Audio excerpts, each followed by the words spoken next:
ವೀಕ್ಷಕರೇ, ಈ parallel world, parallel ಯೂನಿವರ್ಸ್ಗಳು ನಿಜಕ್ಕೂ ಇದಾವ? ನಮ್ಮದೇ ರೀತಿಯ ಮತ್ತೊಂದು ಜಗತ್ತಿನಲ್ಲಿ ನಾವೆಲ್ಲರೂ ಬೇರೆಯ ರೂಪಗಳಲ್ಲಿ ಬದುಕ್ತಿದ್ದೀವ?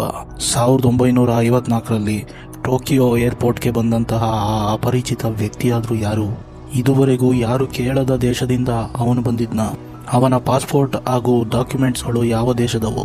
ಅವನು ನಿಜವಾಗ್ಲೂ ಪ್ಯಾರಲಲ್ ಯೂನಿವರ್ಸ್ನಿಂದ ಬಂದಿದ್ನ? ಅವನ ಸ್ಟೋರಿ ಮುಂದೆ ಸಿನಿಮಾ ಆಗಿ ಮೂಡಿಬಂತ. 2009ರಲ್ಲಿ ಜೇಮ್ಸ್ ರಿಚರ್ಡ್ ಎಂಬ ಮತ್ತೊಬ್ಬ ವ್ಯಕ್ತಿ ಪ್ಯಾರಲಲ್ ಯೂನಿವರ್ಸ್ಗೆ ಹೋಗಿ ಬಂದಿದ್ನ? ವಿಜ್ಞಾನಿಗಳು ಈ ಪ್ಯಾರಲಲ್ ಯೂನಿವರ್ಸ್ ಬಗ್ಗೆ ಹೇಳೋದಾದ್ರೂ ಏನು? ಸ್ಕ್ರೋಡಿಂಗರ್ಸ್ ಕ್ಯಾಟ್ ಎಕ್ಸ್ಪೆರಿಮೆಂಟ್ ಏನನ್ನ ಹೇಳುತ್ತೆ?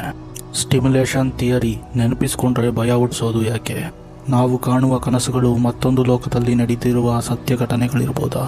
ಬೆಂಗಳೂರನ್ನ ಕಟ್ಟಿದಂಥ ಕೆಂಪೇಗೌಡರಿಗೆ ಮಾಕ್ ಥೀಟಾ ಹಾಗೂ ಇನ್ಫಿನಿಟಿ ಸೂತ್ರವನ್ನು ಕಂಡಿಡಿದಂತಹ ರಾಮಾನುಜಮ್ ಅವ್ರಿಗೆ ಈ ಕನಸುಗಳು ಹೇಗೆ ಹೆಲ್ಪ್ ಮಾಡಿದ್ವು? ನಮ್ಮ ಹಿಂದೂ ಮೈಥಾಲಜಿಯಲ್ಲಿ ಈ ಪ್ಯಾರಲಲ್ ವರ್ಲ್ಡ್ ಬಗ್ಗೆ ಹೇಳಿರೋದಾದ್ರೂ ಏನು?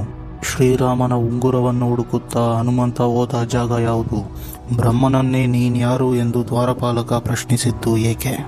ಅರ್ಜುನ ಶಿವನನ್ನು ಹುಡುಕುತ್ತಾ ಹೋಗಿದ್ದಾದ್ರೂ ಎಲ್ಲಿಗೆ? ಇವೆಲ್ಲದರ ಬಗ್ಗೆ ಈ ವಿಡಿಯೋದಲ್ಲಿ ಚರ್ಚೆ ಮಾಡೋಣ. ಯಾರಾದರೂ ಹೊಸ ವೀಕ್ಷಕರು ಇದ್ದರೆ ದಯವಿಟ್ಟು ಸಬ್ಸ್ಕ್ರೈಬ್ ಆಗಿ.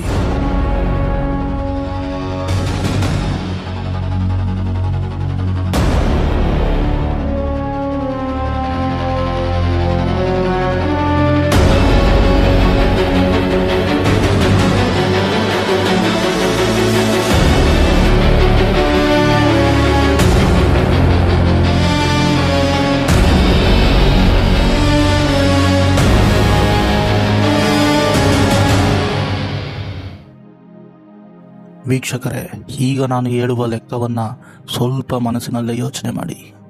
ನಾವೆಲ್ಲರೂ ಇರೋದು ಈ ಮಿಲ್ಕಿ ವೇ ಗ್ಯಾಲಕ್ಸಿಯಲ್ಲಿ. ಈ ನಮ್ಮ ಒಂದೇ ಒಂದು ಮಿಲ್ಕಿ ವೇ ಗ್ಯಾಲಕ್ಸಿ ಒಳಗಡೆ 20ರಿಂದ 40 ಸಾವಿರ ಕೋಟಿಯಷ್ಟು ಪ್ಲಾನೆಟ್ಗಳು ಇರ್ಬೋದು ಅಂತ ಅಂದಾಜು ಮಾಡಲಾಗಿದೆ. ನಮ್ಮ ಪೂರ್ತಿ ಭೂಮಿಯಲ್ಲಿರುವ ಜನಸಂಖ್ಯೆ 820 ಕೋಟಿ. ಒಬ್ಬೊಬ್ಬರು 4 ಪ್ಲಾನೆಟ್ಗಳನ್ನ ಹಂಚ್ಕೊಂಡ್ರು ಇನ್ನೂ ಕೆಲವಷ್ಟು ಪ್ಲಾನೆಟ್ಗಳು ಉಳಿತವೆ. ಅಷ್ಟು ದೊಡ್ಡದಾಗಿದೆ ನಮ್ಮ ಮಿಲ್ಕಿ ವೇ ಗ್ಯಾಲಕ್ಸಿ. ಈಗ ನಾನು ಹೇಳಿದ ಲೆಕ್ಕ ಕೇವಲ ನಮ್ಮ ಒಂದೇ ಒಂದು ಗ್ಯಾಲಕ್ಸಿಗೆ.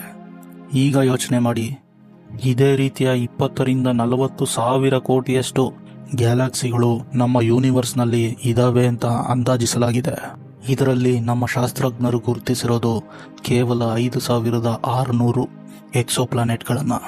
ಈಗ ಥಿಂಕ್ ಮಾಡಿ, ನಮ್ಮ ಜಗತ್ತು ಎಷ್ಟು ದೊಡ್ಡದಿರ್ಬೋದು ಅಂತ.